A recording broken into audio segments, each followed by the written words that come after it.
Благодарам, председателе, почитувани колеги пратеници, почитуван министер за транспорт и врски.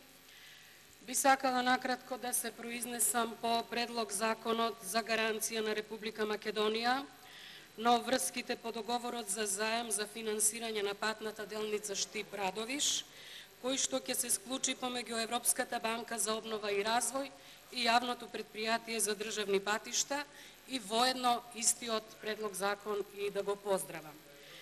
Од се срце го поздравувам затоа што овој предлог закон има големо значење, голема важност за нас граѓаните од југоисточниот дел на Македонија, поготово за граѓаните на општина Радовиш.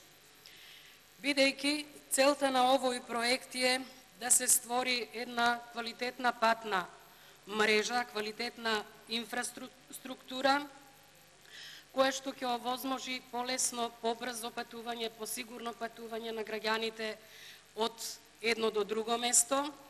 Понатаму ќе овозможи за земјоделците, за трговците, побрзо и полесно транспортирање на нивните производи од едно место до друго место, како во државата, така и надвор од Републиката. Велам, од нас е за големо значење и повторно ќе кажам, го поздравувам овој предлог закон, затоа што ова е единствениот патен правец кој што општина Радовиш ја поврзува со главниот град, а понатаму и е порта за кон европските земји. Со оваа предлог законско решение, како што спомна министерот, е предвидено изградба на експресен пат Штип-Радовиш во должина од 39 километри, со ширина од 11,4 метри. Експресен пат кој што дел од него 18 километри ќе биде со реконструкција и проширување на постојна делница. Едната делница е од Клучка Радовиш до Клучка Бучим, односно населба Дамјан, и другата делница која што ќе се реконструира и ќе се проширува е од Клучка Три Чешми до село Суфилари.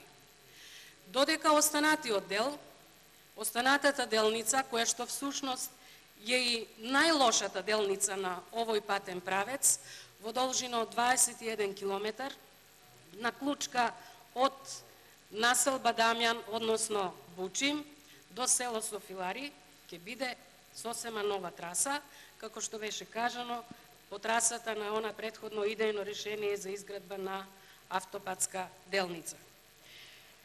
Сите тие што патуваме на тој патен правец, добро го познаваме овој терен, а верувам и од колегите кои што некогаш ги нанел патот, натаму ќе се сетат, дека, реков, оваа новата траса всушност е и најлошата делница од овој патен правец, поготово кај и местото викано Пилавтепе.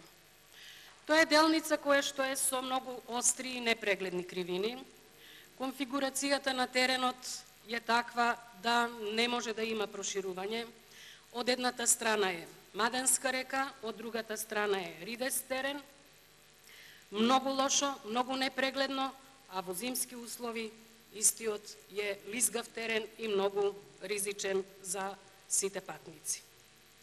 Затоа велам, оваа делница е од исклучителна важност, овој проект е од исклучителна важност за сите оние кои што патуваме на овој патен правец.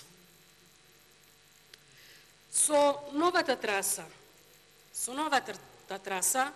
која што ќе биде сосема нова траса, значи, се одбегнува поминување низ населени места, значи ќе може да се движи со поголема брзина и до 130 км на час, значи ќе нема забавување, значи ќе може полесно, побрзо да се стигнува до дали соседната општина Штип или пак до главниот град на Република Македонија.